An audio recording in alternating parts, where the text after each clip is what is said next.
Today we are going to talk about West Africa. Now I know we started the unit yesterday, but in order to know about West African culture, you need to know about the geography of West Africa, because West Africa really involves a lot of geography to it. So we're going to start out by talking about fall vegetation zones of the West Africa. So today, all our activity will be titled the fall. And I know you can't see this, viewers, but I'm telling you, vegetation zones. Zones of West Africa. Alright, so this is going to be what we're doing today. So I've put our unit, West Africa, and I should say this is Unit 3. Okay, so this is what we're learning. We are learning about the fall vegetation zone in West Africa today.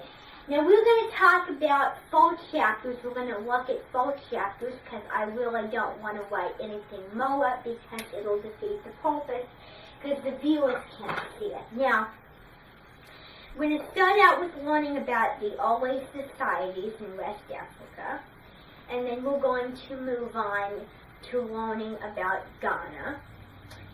Then we're going to learn about how Islam influenced West Africa, and then we're going to finish it off with the West African cultural legacy. And I'm sure that every single student I've had over the years has looked forward to that chapter, chapter 14.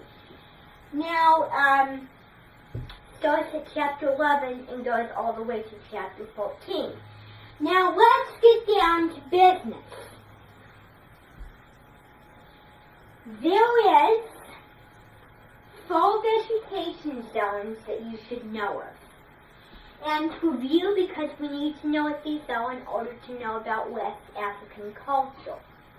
Now the 4 vegetation zones are the Niger River. I'm just going to put the Niger. People know what that is. The Sahel.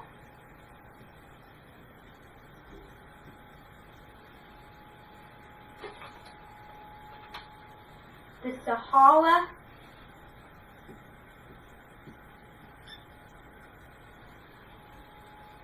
And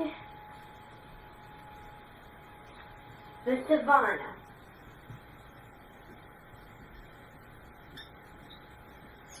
Now we're going to talk about these different zones, okay?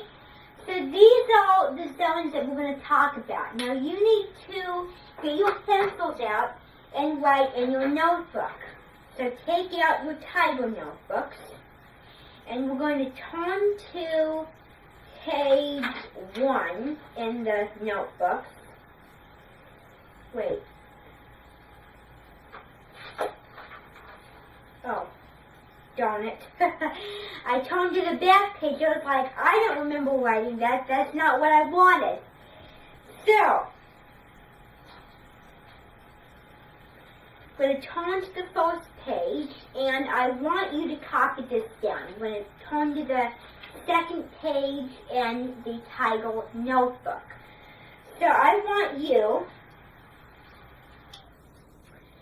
to copy this down as I am talking. Now the first region zone that we're going to cover is going to be the Niger River. Now the Niger River, 3 words. So because it's only 3 words, I'm going to just write it up on the board. Now the thing we should know about the Niger River is, first of all, it's a trading post. well, it's a trading route. And the thing that's such an advantage about the Niger River is it makes land fertile. That's F-E-R-T-I-L-E. Alright, so that is what we know about the Niger River. So I hope you've written that down as I was writing that down, because we're moving on to the another zone. Now the other zone is going to be the Sahel zone. Now basically what the Sahel is a zone of semi-desert. So that's what the Sahel is.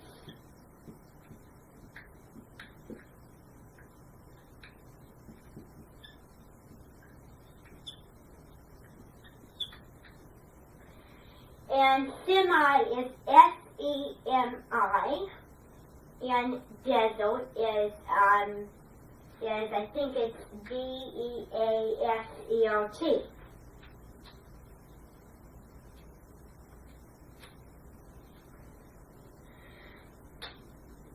Alright, so now we know what these two are, correct? So the Niger and the Sahel. Now we're going to move on to a real big one in this unit. This is going to be the biggest zone that we're going to talk about. It says the Sahara Desert. So, desert. And semi means half desert. Doesn't mean full desert. Just means a little desert, but not like a whole lot of desert. So then the Sahara Desert it's in North Africa.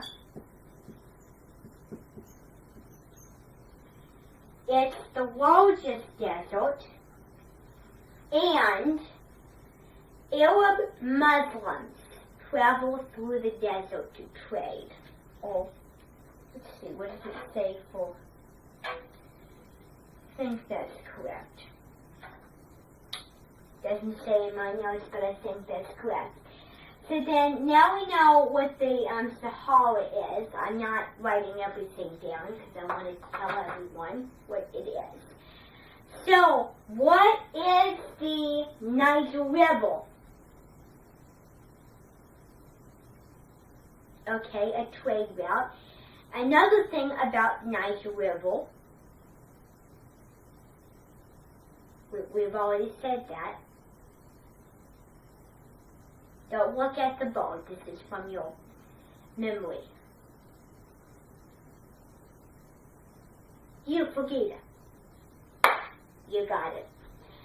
So that is the Niger River. Now, what about the Sahel forwards? Yes, Queenie.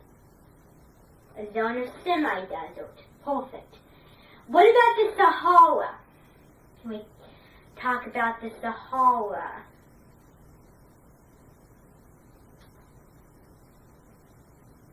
Mrs. Lassia.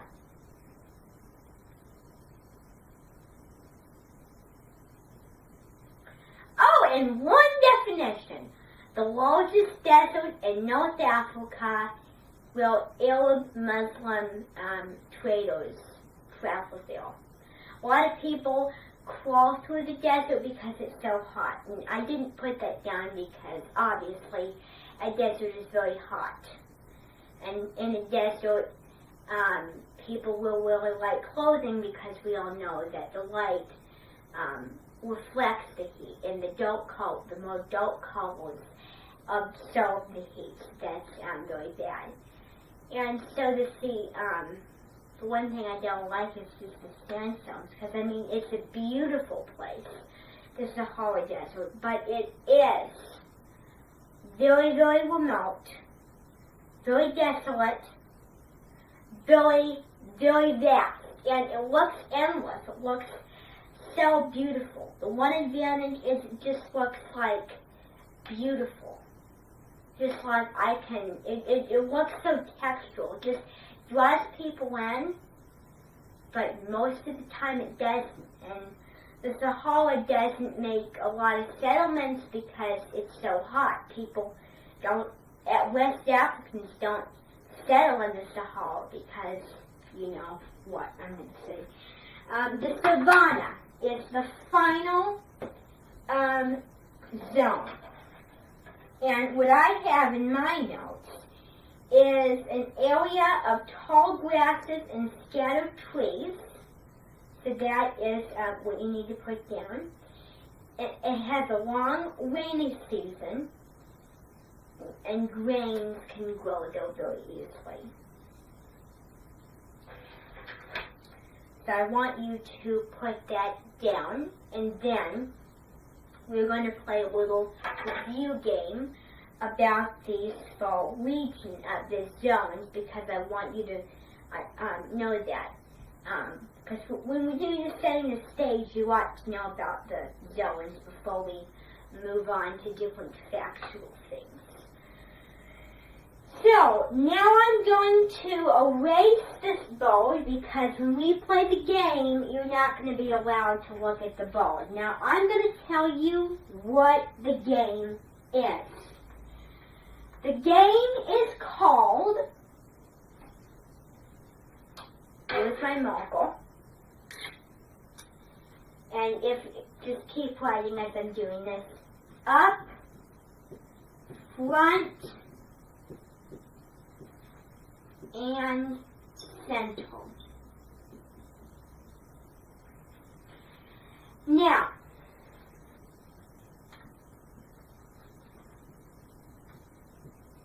let's play the game.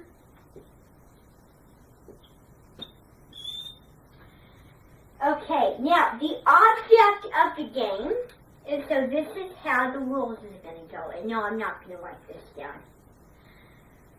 Now, when I call one person up, when I pull a track from that bag right here, this bag, when I pull a track, the tracks, I put your names on the tracks. Now, when I call your name, I'm going to call you up here, and you need to be blindfolded, because you're not going to have like a blindfold. But I've turned these codes over. As you can see, one person will pick one code, and they have to define it. Okay, so let's look at the first track. The first track goes to Stronger Egyptian Guy. And you know who that is because I don't remember your name. And so I did my best. So I hope I didn't offend you. So that is who's going to go up first. Now I want you to come up to the front, and I want you to grab a card. Any random card. What did you get? Alright, so you have to define the Sahara.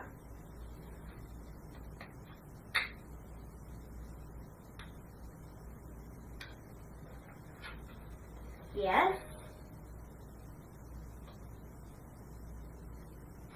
Exactly. Perfect. Alright. Now let's have another person go up. Let's see.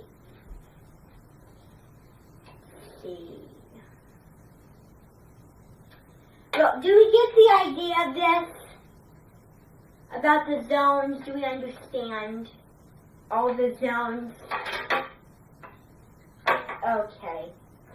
Then I won't need to do this. Alright, so now we're going to move on. Now we've talked about the zones. We seem to get it, and I don't want to waste any more time. Let me just check how much I've got left on this. Sorry, about 20. Alright, so then we're going to talk about, so the first thing we should know is that West Africa, Islam really spread in West Africa. And we discussed it. Africa is a very large continent. It's, after Asia, the largest continent. Now, the zones in Africa, they influence developing civilizations because, think of it, if you had a civilization in the Sahara, it would not influence it because it would be just so hot and they would just move all their stuff and go. So the temperatures of those zones really influence because of how comfortable people are. Now we've already talked about those. Now, there was a lot of trading going on. There wasn't a lot of economics in Africa. They didn't use currency in Africa. They traded because we're going to talk about currency now. Now, currency is a form of money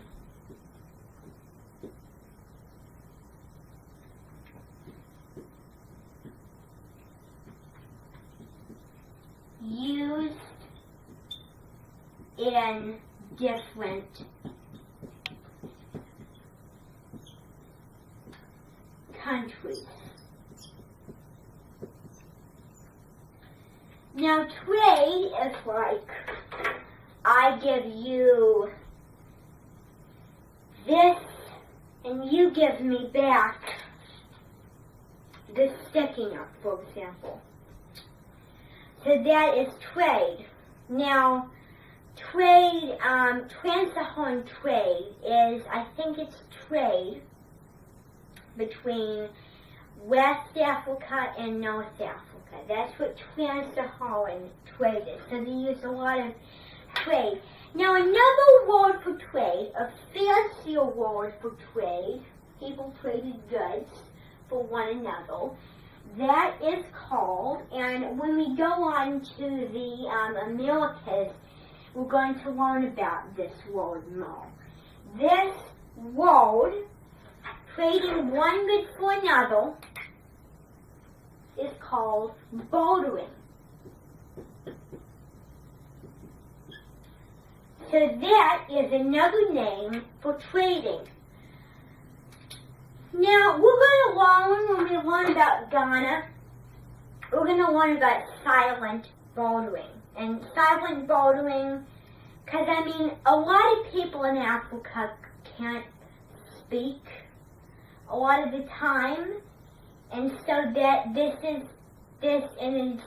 that's one advantage, and all you do is you just slap the desk, because we're going to be doing an activity where we do like a trans-Saharan trade little fun activity where we do silent bartering, where we have salt and gold. We're going to learn about those two things when we go into Ghana.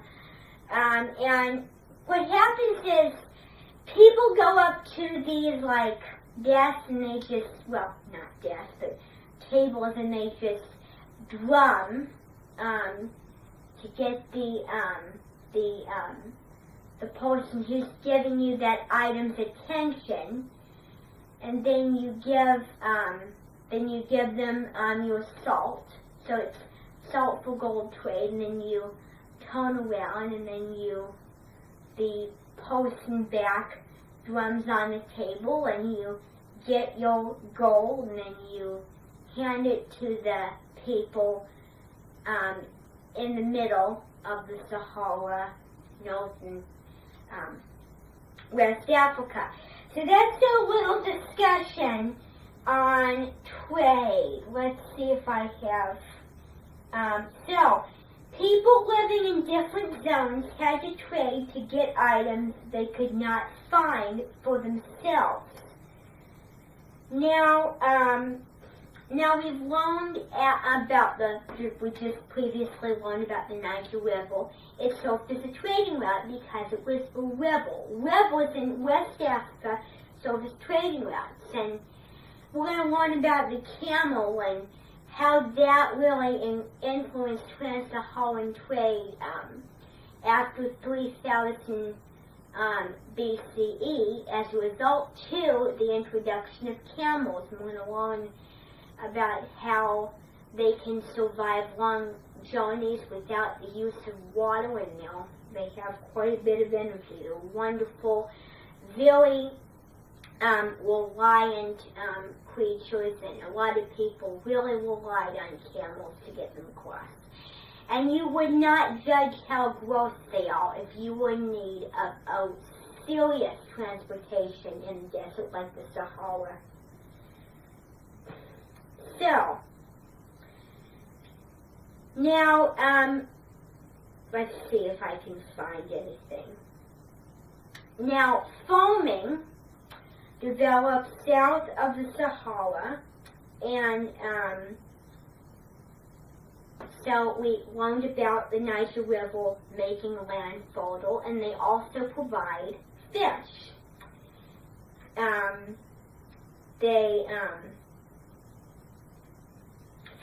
Now, people really had limited contact with the north because they had to travel. The West Africans had really limited contact with the north because they had to travel through the Sahara. The Sahara goes from West Africa to North Africa, and travel was difficult, but after the camels, it really helped that. And no.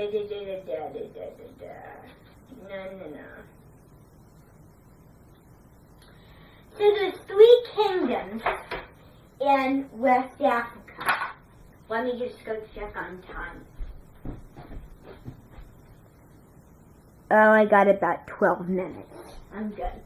Now we're going to talk about the three kingdoms. The first one is Ghana.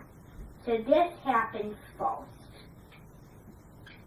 The second is Mali. So after Ghana declined, then Mali, and we're going to learn about this at the end of the next chapter, rose.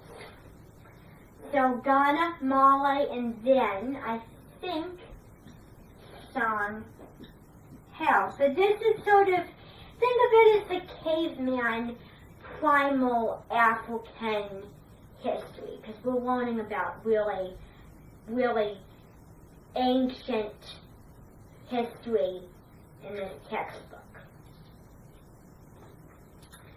So those are the 3 kingdoms in West Africa.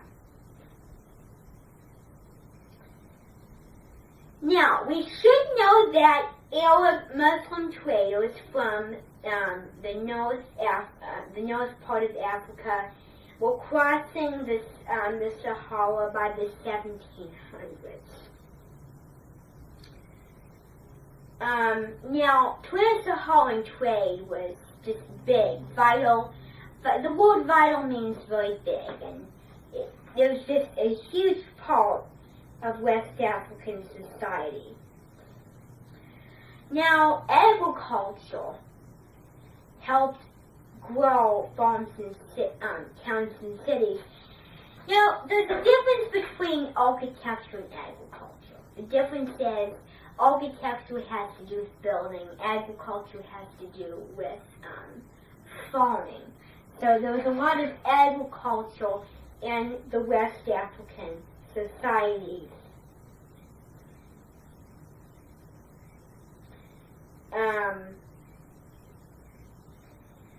Well, trade really played a key role in West African societies, obviously.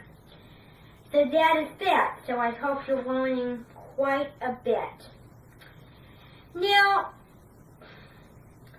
by 4000 BCE, people settled to farming south of the Sahara. Because people really didn't have a lot of farming in the Sahara because you can't grow anything. It's so hot there. Ugh. Now, the Hitler of present-day Turkey mastered iron working that spread to Africa with traders who crossed the Sahara. So a lot of things got sent from one part of Africa to the other part of Africa very easily. Now, we're going to talk about another word. We're going to talk about smelting. This is a new one. It's not very important, but it's interesting. Smelting. Now, the word smelting means a process